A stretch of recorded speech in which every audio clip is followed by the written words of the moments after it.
മമതാ ബാനർജിയെ കൂടുതൽ പ്രതിസന്ധിയിലാക്കി യഥാർത്ഥ തൃണമൂൽ എന്ന അവകാശവാദവുമായി കക്കോലി ഘോഷിന്റെ നേതൃത്വത്തിലുള്ള വിമത എംപിമാർ മുന്നോട്ട്.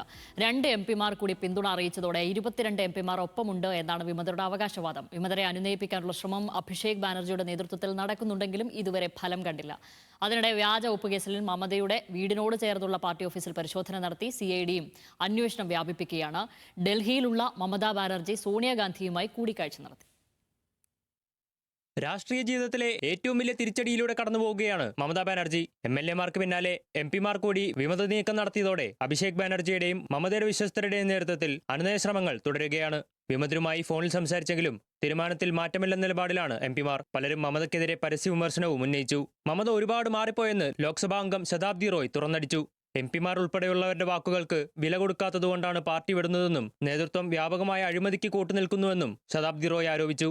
കൂടുതൽ MP-മാർ ഒപ്പമുണ്ടെന്നാണ് വിമതരുടെ അവകാശവാദം. വിമത നീക്കത്തിനിടെ മാധ്യമങ്ങളെ കണ്ട മമതയുടെ വിശ്വസ്തനായ കല്യാൺ ബാനർജി കൂറുമാറ്റ നിരോധന നിയമം മറികടക്കാനുള്ള അംഗബലം വിമതർക്കില്ലെന്നും വിമതർ രാജിവെച്ച് തെരഞ്ഞെടുപ്പിനെ നേരിടണമെന്നും അവകാശപ്പെട്ടു. ഇതിനിടെ വിമത MP-മാരായ ജൂൺ മാലിയയും ദേബ് അധികാരിയും മുഖ്യമന്ത്രി വിളിച്ച യോഗത്തിൽ പങ്കെടുത്തു.